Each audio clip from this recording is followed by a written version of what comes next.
Hello everyone. आप सभी का स्वागत है आपके अपने यूट्यूब चैनल एग्जाम डोज पे। आज जो हम टॉपिक डिस्कस करेंगे वो सभी एग्जाम के पॉइंट ऑफ व्यू से बहुत ही ज़्यादा इंपॉर्टेंट है। टॉपिक का नाम है 5 ईयर प्लान यानी कि पंचवर्षीय योजनाएं। इस टॉपिक के जरिए हम ये जानने की कोशिश करेंगे कि ये पंचवर्षीय योजनाएं क्यों हुआ करती, ये कौन से मॉडल पर आधारित थी, इनको शुरू करने के मुख्य उद्देश्य क्या थे, भारत ने जो पंचवर्षीय योजनाएं चलाई थी वे किस चीज़ तक प्रेरित थी, कौन सी पंचवर्षीय योजना के द्वारा किस चीज़ की प्राथमिकता दी गई थी। तो चलो शुरू करते हैं।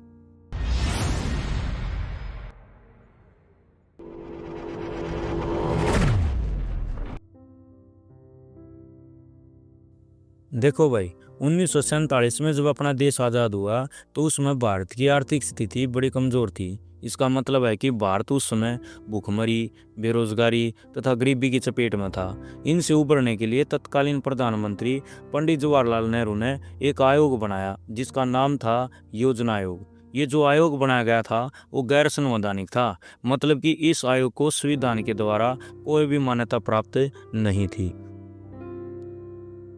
अब थोड़ा योजना आयोग के बारे में जान लेते हैं। इसकी स्थापना जवाहरलाल नेहरू के द्वारा 15 मार्च 1950 को की गई थी और नरेंद्र मोदी के द्वारा 13 अगस्त 2014 को इसको ख़त्म कर दिया गया और इसके स्थान पर 1 जनवरी 2015 को एक नया आयोग बनाया गया जिसका नाम था नीति आयोग। ये जो नीति आयोग था वो सरकार के थिंक टैंक के रूप में कार्य करता है। इसका जो अध्यक्ष होता है वो प्रधानमंत्री होता है और जो योजना आयोग था इसका अध्यक्ष भी प्रधानमंत्री होता था। योजना आयोग का मुख्यालय नई दिल्ली में था जिसको योजना भवन के नाम से जाना जाता है। इस आयोग का जो मुख्य उद्देश्य था वो देश के संसाधनों का आकलन करना यानी कि उनकी जांच करना और उनके आधार पर देशवासियों का विकास करने के लिए पंचवर्षीय योजनाओं का निर्माण करना होता था। अब देखो भाई, ये 5 ईयर प्लान यानी कि पंचवर्षीय योजनाएं किन रकम है। अपना जो योजना आयोग था ना वो अपने देश के लोगों के आर्थिक और सामाजिक विकास को बढ़ाने खातिर हर 5-5 साल खातिर कुछ प्लान तैयार किया करता था। इन प्लान को ही 5 ईयर प्लान या पंचवर्षीय योजनाओं के नाम से जाना जाता है। पंचवर्षीय योजनाओं को अंतिम स्वीकृति एनडीसी यानी कि राष्ट्रीय विकास परिषद के द्वारा दी जाती थी। एनडीसी की फुल फॉर्म होती है नेशनल डेवलपमेंट काउंसिल। इसकी स्थापना 1952 में की गई थी। भारत में 1951 से लेकर 2017 तक टोटल 12 पंचवर्षीय योजनाएं चलाई गई थी। अगर आपसे ये पूछें कि पंचवर्षीय योजनाओं का टाइम पीरियड कितना था तो आपने बताना 1951 से लेकर के 2017 तक, और संख्या पूछे तो टोटल बतानी है आपने 12 पंचवर्षीय योजना। अब देखो भाई, भारत ने जिन पंचवर्षीय योजनाओं को अपनाया वे यूएसएसआर यानी कि सोवियत संघ से इंस्पायर्ड थी। जोसेफ स्टालिन ने 1928 में पहली पंचवर्षीय योजना को सोवियत संघ में लागू किया था। तो अगर आपसे ये पूछा जाए कि भारत ने पंचवर्षीय योजनाओं का जो कंसेप्ट था वो कौन से देश से लिया तो आपने बताना है सोवियत संघ से। सोवियत संघ ना मिले तो आपने यूएसएसआर मिलेगा। और ये पूछा जाए कि सोवियत संघ में पहली बार किसने चलाई पंचवर्षीय योजना तो आपने बतानी है जोसेफ स्टालिन ने पहली पंचवर्षीय योजना चलाई थी। और टाइम पीरियड पूछे तो 1928। ये भी इन 12 की 12 पंचवर्षीय योजनाओं के जो टाइम पीरियड हैं उनको याद करने की ट्रिक को देखते हैं भाई।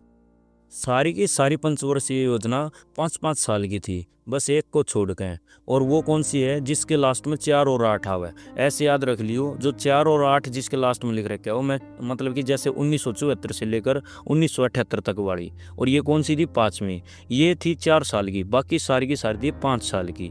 ये तो है इनका टाइम पीरियड याद रखने की ट्रिक। बाकी ये है कि भाई ये कब कब आई तो उसके लिए ऐसे याद रखना कि पहली दूसरी तीसरी ये तो आई लगातार। अब 3 योजना एक साथ चली हैं तो बीच में आएगा 3 साल का गैप। अब उसको बोलते हैं योजना अवकाश। योजना अवकाश मतलब अब यहाँ पे 5 साल की पंचवर्षीय योजना नहीं बनाई गई, अब यहाँ पे 1-1 साल के लिए योजनाएं बनाई गई जिनको वार्षिक योजना के नाम से जाना जाता है।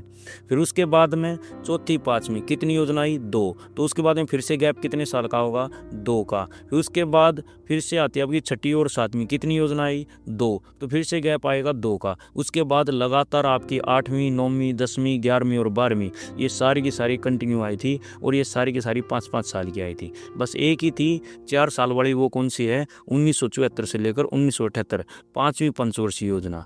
ये है भाई ट्रिक, इसको अच्छे से देख लेना। ये देखो भाई, जो ये बीच के गैप आए थे जिनको हम योजनाओं का और रोलिंग प्लान का वहाँ, इनके टाइम पीरियड को याद रखने की ट्रिक क्या है? आपको ये तो पता ही कि पहली पंचवर्षीय योजना 1951 में स्टार्ट हुई थी और 3 लगातार चली थी। तो तीनों के नाम के 15 साल ऐड कर दो 1951 में, तो आपका आंसर आ जाएगा 1966। अब ट्रिक यहाँ से काम करेगी। आपने क्या करना, 1966 में 12 ऐड कर दो, तो आपका ये दूसरे वाला जो गैप था ना, उसका स्टार्टिंग पॉइंट आ जाएगा 1978। तो उसमें फिर से 12 ऐड कर दो, तो आपका ये आ जाएगा 1990। ये तीसरे वर्ड का स्टार्टिंग पॉइंट आ जाएगा। इस प्रकार आपकी तीनों की तीनों गैप के स्टार्टिंग पॉइंट आ गए। अब इसमें पहले में आपको पता है 3 लगातार आई थी पंचवर्षीय योजना, तो 3 साल का गैप था। दूसरे में 2 साल का गैप था। तीसरे में आपका 2 साल का गैप था। तो पहले में 3 जोड़ दो, दूसरे में 2 और तीसरे में 2, आपका आंसर आ जाएगा। अब इन पंचवर्षीय योजनाओं को एक एक करके समझते हैं भाई। पहली पंचवर्षीय योजना, इसका समय 1951 से लेकर के 1956 तक था भाई। इसका जो अध्यक्ष था वो पंडित जवाहरलाल नेहरू था और ये हैरोल्ड डोमर मॉडल के ऊपर आधारित थी। ये जो पंचवर्षीय योजना थी, इसमें कृषि को प्राथमिकता दी गई थी और इसमें सकल घरेलू उत्पाद की वृद्धि दर, जिसको हम जीडीपी की डेवलपमेंट के रूप में जाना है, उसका टारगेट 2.1% तक निर्धारित किया गया था और लेकिन हमने इसको 3.6% तक हासिल कर लिया था। इसमें भाखड़ा, हीराकुंड और दामोदर घाटी बांध जैसी कई सिंचाई परियोजनाएं शुरू की गई थी और इसके साथ साथ 5 आईआईटी, जिसको हम भारतीय प्रौद्योगिकी संस्थान के रूप में जाना है, वो शुरू किए गए थे। दूसरी पंचवर्षीय योजना, इसका जो समय था वो 1956 से लेकर 1961 तक था। इसमें जो अध्यक्ष था वो पंडित जवाहरलाल नेहरू था तथा यह महालनोबिस मॉडल के ऊपर आधारित थी। इस पंचवर्षीय योजना का मुख्य उद्देश्य तेजी से औद्योगिकरण पर बल देना था। इसमें सकल घरेलू उत्पाद की वृद्धि दर का लक्ष्य 4.5% तक निर्धारित किया गया था, लेकिन हमने इसको 4.27% तक हासिल कर लिया था। इस योजना के तहत 3 स्टील प्लांट खोले गए थे। पहला राउरकेला स्टील प्लांट जो उड़ीसा में है, ये जर्मनी की मदद से खोला गया। दूसरा है दुर्गापुर स्टील प्लांट जो वेस्ट बंगाल में, ये ब्रिटेन की मदद से खोला गया।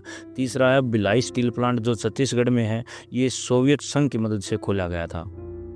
तीसरी पंचवर्षीय योजना, इसका टाइम पीरियड 1961 से लेकर के 1966 तक था। ये जो योजना थी वो पंडित जवाहरलाल नेहरू के द्वारा शुरू की गई थी। उनकी मृत्यु के बाद में इसका नया अध्यक्ष बन गया था और वो कौन था, लाल बहादुर शास्त्री। ये जो पंचवर्षीय योजना थी वो जॉन सैंडी तथा सुखमय चक्रवर्ती मॉडल के ऊपर आधारित थी। इस योजना का मुख्य उद्देश्य अर्थव्यवस्था को आत्मनिर्भर बनाना था तथा इसमें कृषि व उद्योग को प्राथमिकता दी गई थी। ये जो तीसरी पंचवर्षीय योजना थी वो पूरी तरह से सफल नहीं हो पाई थी। इसके कुछ मुख्य कारण बताए जाते हैं, जैसे कि भारत चीन युद्ध जो कि 1962 में हुआ था। दूसरा भारत पाक युद्ध जो 1965 में हुआ था तथा भारत के ऊपर पड़ने वाला सूखा जो कि 1964 से लेकर 1965 तक पड़ा था। ये सारे के सारे इसके मुख्य कारण माने जाते हैं कि इनके कारण ये विफल हो गई थी। इस योजना के तहत जो सकल घरेलू उत्पाद की जो वृद्धि दर है, मतलब कि जीडीपी की जो डेवलपमेंट रेट है, उसका टारगेट 5.6% तक निर्धारित किया गया था, लेकिन हमने इसको 2.8% तक हासिल कर लिया था। कुछ एडिशनल बातें हैं उनको और जान लेते हैं, जैसे कि भारत पाक युद्ध है ना, वो टोटल कितने हुए थे, 4 युद्ध हुए थे और कब कब हुए थे वो देख लो। पहला जो हुआ था वो हुआ था 1947 से लेकर के 1948 तक, ये जम्मू कश्मीर के विलय को लेकर के शुरू हुआ था। जो दूसरा हुआ था वो था 1965 में, जिसका मुख्य कारण भी कश्मीर ही था। और जो तीसरा हुआ 1971 में हुआ था। इस जो युद्ध का रिजल्ट रहा उसके कारण बांग्लादेश का जन्म हुआ था। मतलब कि ये पूछा जाए बांग्लादेश कब आज़ाद हुआ, तो आपने आंसर बताना 1971 में, ठीक है। और बांग्लादेश को देश का दर्जा देने वाला पहला देश कौन था, वो भारत ही था। और चौथा युद्ध कब हुआ भाई, 1999 में। ये एक सीमित युद्ध था जिसको हम कारगिल के युद्ध के नाम से जानते हैं भाई। अब इसके साथ साथ जान लो कि भारत चीन युद्ध जो हुए थे वो कितने हुए थे, वो केवल एक हुआ था और वो हुआ था 1962 में। इसमें भारत को हार का सामना करना पड़ा था भाई, ठीक है। इस पंचवर्षीय योजना के दौरान 1 जुलाई 1964 को IDBI यानी कि industrial development bank of India की स्थापना हुई थी। इसके साथ साथ 14 जनवरी 1965 को FCI यानी कि फूड कॉरपोरेशन ऑफ इंडिया की स्थापना हुई थी। तीसरी पंचवर्षीय योजना के अंत में हरित क्रांति की नींव रखी गई थी। इस हरित क्रांति का जो स्पष्ट रूप है वो चौथी पंचवर्षीय योजना में दिखाई दिया था। हरित क्रांति का मुख्य उद्देश्य पारंपरिक कृषि से आधुनिक तरीकों को अपनाकर खाद्यान्न उत्पादन, विशेषकर गेहूं और चावल में तेजी से वृद्धि करना था भाई। भारत में हरित क्रांति का जनक पूछा जाए तो वो कौन था? MS स्वामीनाथन। और विश्व में हरित क्रांति का जनक पूछा जाए तो आपने बताना है नॉर्मन बोरलॉग। 1966 से लेकर के 1969 तक चलने वाला योजना अवकाश। इस बीच की अवधि के दौरान 1966 से लेकर के 1967 तक, 1967 से लेकर के 1968 तक और 1968 से लेकर के 1969 तक 3 वार्षिक योजनाएं तैयार की गई थी। मतलब कि एक साल के लिए प्लान तैयार किए गए थे भाई। नेक्स्ट है चौथी पंचवर्षीय योजना। इसका समय था वो 1969 से लेकर 1974 तक था। इसका जो अध्यक्ष था वो थी इंदिरा गांधी। ये चौथी पंचवर्षीय योजना गाडगिल फॉर्मूले के ऊपर आधारित थी। इसका मुख्य उद्देश्य स्थिरता के साथ में विकास करना, आत्मनिर्भरता की प्राप्ति करना था भाई। इस योजना के तहत 14 बैंकों का राष्ट्रीयकरण किया गया था और चौथी पंचवर्षीय योजना के दौरान ही इसरो की स्थापना की गई थी 15 अगस्त 1969 को डॉक्टर विक्रम ए साराभाई के द्वारा। ये जो इसरो है इसको पहले इनकोस पर यानी कि भारतीय राष्ट्रीय अंतरिक्ष अनुसंधान समिति के नाम से जाना जाता था, जिसकी स्थापना 1962 में हुई थी। इस चौथी पंचवर्षीय योजना के दौरान सकल घरेलू उत्पाद की जो वृद्धि दर थी उसका टारगेट 5.6% तक निर्धारित किया गया था और हमने इसको 3.3% तक हासिल कर लिया था। नेक्स्ट है पांचवी पंचवर्षीय योजना। इसका समय 1974 से 1978 तक था। इसकी अध्यक्ष भी इंदिरा गांधी थी। यह योजना डिप्टी धर्म मॉडल के ऊपर आधारित थी, जिसको न्यूनतम आवश्यकता कार्यक्रम मिनिमम नीड्स प्रोग्राम MNP भी कहा जाता है। इसके तहत कुछ प्रमुख कार्यक्रम चलाए गए थे, जैसे पहला है MNP, लोगों के जीवन स्तर में सुधार के लिए बुनियादी न्यूनतम आवश्यकताओं को पूरा करने के लिए 1974 में चलाया गया था। दूसरा है 20 सूत्री कार्यक्रम, ये 1975 में शुरू किया गया था। इस पांचवी पंचवर्षीय योजना का प्रमुख नारा था गरीबी हटाओ और इसका मुख्य उद्देश्य क्या था? गरीबी का उन्मूलन, मतलब गरीबी को खत्म करना। 1975 में यूपी के अंदर 5 क्षेत्रीय ग्रामीण बैंक भी खोले गए थे तथा 1976 में RRB एक्ट भी इसी पंचवर्षीय योजना के तहत आया था। इसमें सकल घरेलू उत्पाद की वृद्धि दर का टारगेट 4.4% तक निर्धारित किया गया था, लेकिन हमने इसे 4.8% तक हासिल किया था। अब नेक्स्ट आता भाई 1978 से लेकर 1980 तक चलने वाला रोलिंग प्लान, मतलब ये सेकंड वाला जो गैप आता है वो, ठीक है। अब इसमें देखो होता क्या है, मोरारजी देसाई की सरकार थी, उसने पांचवी पंचवर्षीय योजना को पूरा होने से पहले ही 1978 में ख़त्म कर दिया और 1978 से लेकर के 1980 तक चलने वाली एक नई छठी पंचवर्षीय योजना पेश की गई। 1980 में भारतीय राष्ट्रीय कांग्रेस सरकार ने इस योजना को फिर से खारिज कर दिया और एक नई छठी पंचवर्षीय योजना को लागू कर दिया भाई। नेक्स्ट है छठी पंचवर्षीय योजना। इसका समय 1980 से लेकर 1985 तक था। इसकी अध्यक्ष भी इंदिरा गांधी थी, जिसकी मृत्यु 1984 में हो गई थी। इस योजना का की फोकस था गरीबी उन्मूलन, मतलब गरीबी को खत्म करना। इसके अंतर्गत बेरोजगारी को समाप्त करने तथा तकनीकी में आधुनिकीकरण करने और राष्ट्रीय आय को बढ़ावा देने पर बल दिया गया था। इस योजना के तहत नाबार्ड की स्थापना की गई थी 12 जुलाई 1982 को, जिसको राष्ट्रीय कृषि और ग्रामीण विकास बैंक के नाम से भी जाना जाता है। इसकी full form national bank for agriculture and rural development होती है। यह भारत में एक शीर्ष विकास बैंक है जो कृषि और ग्रामीण क्षेत्रों के विकास के लिए वित्तीय और तकनीकी दोनों प्रकार की सहायता प्रदान करता है। इस योजना के तहत RLEGP की स्थापना हुई थी 15 अगस्त 1983 को। इसकी जो फुल फॉर्म होती है वो होती है rural landless labour employment guarantee programme. यह पंचवर्षीय योजना काफ़ी हद तक सफल रही थी, क्योंकि इसके तहत सकल घरेलू उत्पाद की जो वृद्धि दर है उसका टारगेट 5.2% तक निर्धारित किया गया था और हमने इसे 5.7% तक हासिल कर लिया था। नेक्स्ट है सातवीं पंचवर्षीय योजना। इसका समय 1985 से लेकर 1990 तक था। इसका अध्यक्ष राजीव गांधी था। इस योजना का मुख्य उद्देश्य भारतीय अर्थव्यवस्था को मजबूत बनाना था। इसमें खाद्यान्न उत्पादन शक्ति तथा रोजगार के अवसरों को बढ़ाने की प्राथमिकता रखी गई थी।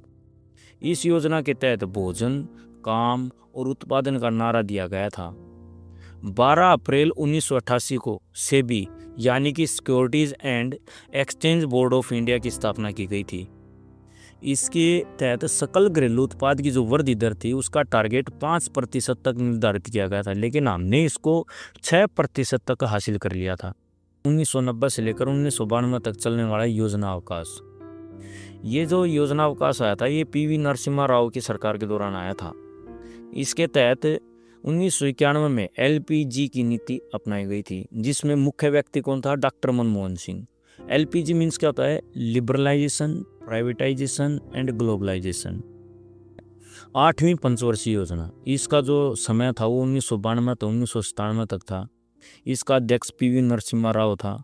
इस योजना का मुख्य उद्देश्य मानव संसाधन का विकास करना था तथा इसमें रोजगार, शिक्षा और स्वास्थ्य को प्राथमिकता दी गई थी।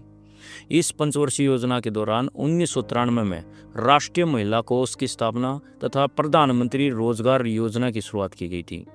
यह पंचवर्षीय योजना काफ़ी सफल रही थी, क्योंकि इसके तहत सकल घरेलू उत्पाद की जो वृद्धि दर है उसका टारगेट 5.6% निर्धारित किया गया था और हमने इसको 6.8% तक हासिल कर लिया था। नेक्स्ट है 9वीं पंचवर्षीय योजना। इसका समय था 1997 से लेकर 2002 तक।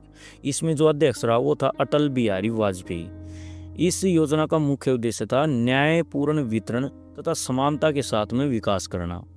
इसके तहत सकल घरेलू उत्पाद की जो वृद्धि दर थी उसका टारगेट 6.5% तक निर्धारित किया गया था और हमने इसको 5.4% तक अचीव किया था। इस योजना की असफलता के पीछे अंतर्राष्ट्रीय मंदी को जिम्मेवार माना गया था भाई। ठीक है, ये इंपॉर्टेंट है, इसको अच्छे से कर लेंगे। पहली है 10वीं पंचवर्षीय योजना। भाई इसका समय 2002 तक लेकर 2007 तक था। इसका नेतृत्व दो आदमियों ने किया, एक तो था अटल बिहारी वाजपेयी और दूसरा था डॉक्टर मनमोहन सिंह। इस योजना का मुख्य उद्देश्य था गरीबी और बेरोजगारी को समाप्त करना और अगले 10 सालों में प्रति व्यक्ति आय जो होती है उसको दोगुना करना। इस योजना के तहत सकल घरेलू उत्पाद की जो वृद्धि दर है उसका टारगेट 8% तक निर्धारित किया गया था और हमने इसको 7.6% तक अचीव कर लिया था। नेक्स्ट है 11वीं पंचवर्षीय योजना। इसका समय 2007 से लेकर 2012 तक था। इसका नेतृत्व डॉक्टर मनमोहन सिंह के द्वारा किया गया था और इस योजना का मुख्य उद्देश्य था तीव्रतम एवं समावेशी विकास। इस योजना के तहत सकल घरेलू उत्पाद की जो वृद्धि दर है उसका टारगेट 9% तक वही निर्धारित किया गया था और हमने इसको 8.3% तक वही हासिल कर लिया था। ये जो पंचवर्षीय योजना है वो जितनी भी पंचवर्षीय योजना है उनमें सर्वाधिक वृद्धि दर वाली है। ये अच्छे से याद कर लेंगे। एक तो ज़्यादा वाली, एक कम वाली। कम वाली कौन सी थी? तीसरे वाली। सबसे कम किसकी थी वृद्धि दर? तीसरे वाले की। और सबसे ज़्यादा किसकी है? 11वीं वाले की। ये भी पूछे जाते हैं। नेक्स्ट है 12वीं पंचवर्षीय योजना। इसका जो समय था वो 2012 से लेकर 2017 तक था। इसका नेतृत्व भी किसने किया था? डॉक्टर मनमोहन सिंह के द्वारा। इसका जो मुख्य उद्देश्य था वो क्या था? तीव्र, अधिक समावेशी और धारणीय विकास करना। इस योजना में सर्वाधिक धनराशि सामाजिक सेवाओं में लगाई गई थी। आज का टॉपिक अपना यहीं पर खत्म होता है। अब मिलते हैं नेक्स्ट वीडियो में इस टॉपिक के MCQs के साथ। अगर कंटेंट अच्छा लगा हो तो वीडियो को लाइक तथा चैनल को सब्सक्राइब करना ना भूलें।